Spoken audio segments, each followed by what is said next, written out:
ماينو وسير goodax دوني ماينو وسير goodax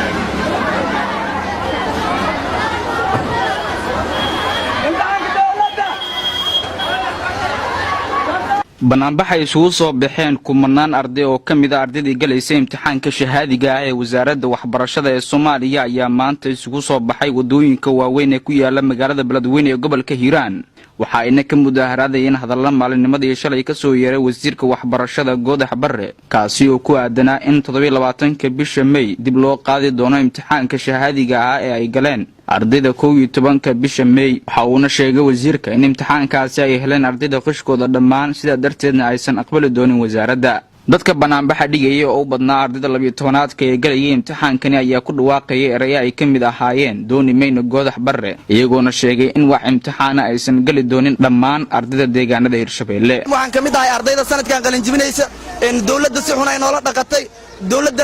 inay na dhaawacdo ay nidisho maysan ahayn haddii ay ardayda mudaharaadii saaka aroornimadii saaka waan isu soo baxnay waana go'aan aan qaadanay haddii aan nahay ka state Hirshabeelle ahaan waan go'aan aan qaadanay imtixaanka dawladda marnaba ma galayna mana doonayna imtixaanka dawladda ma rabno waxaan noo dhinay 4 maada noo dhinay 4tii maada anagoo aan galin waxay dhaheen qish ibalaaya baxay dhaheen qishka anaga inaan tagnay Muqdisho ma soo saaranin inaan madaxtooyada tagnay qishka ma aan soo saaranin qishka la sheegay xitaa anaga waa ka baqayni qishka ka anaga ahaan ka Hirshabeelle ahaan saaki waxa dhaawacantay intaan ognahay labo laakiin waxa la sheegaa dad kale inta luqida ku dhaawacmay intaan ognahay laakiin aniga ka shakhsi ahaan meeshaas ay firro iga soo gaaray ka shakhsi ahaan nuur ahaan in arday ay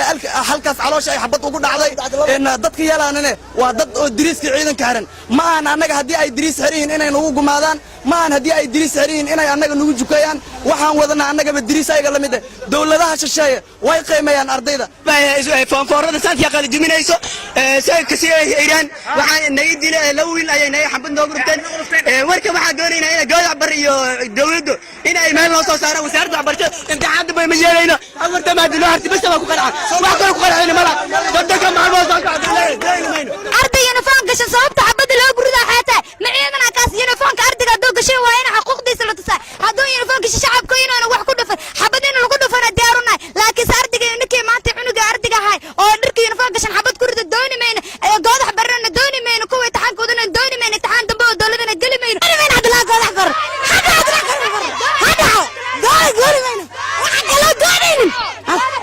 waxa kala doonin booliska gobolka Hiiraan dooni mayna anaga waxa ka soo horjeedna booliska gobolka Hiiraan taagan hada aan dawladda gobolka Hiiraan dooni mayno Abdullah goodax bar dooni mayna laba qof la dhaawacay waa wiil arday iyo wiil maskiin wadada maraya dhaawacay saaka saaq darayna ku dhaawacay kuwaasna dawlad ma anaga hadda ka mudaharaadi hayna waxaan ugu dhaliyeen waxay tahay go'aankii uu xalay soo saaray wasiir goodax oo ku gal daroonayay mar koobaad iyo mar labaad iyo mar saddexaad uu gal dareeyay go'aankaas oo ahaa in gabi ahaanba imtixaankii dawladda oo aan u soo jeednay u soo dhafarnay u soo dadaalnay u soo rafaadnay dhowr maalmood oo yiri waxba kama jiraan inana ahayn midna qabato sida waxaan sheegaynaa imtixaan inaan galayn imtixaan daba aan galayn kii hore markay gateen mid kale lacag ay rabaan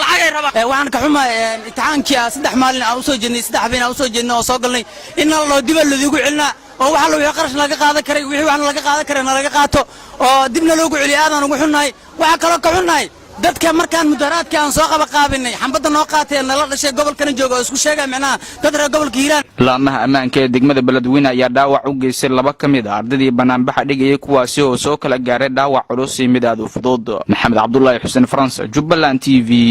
beledweyne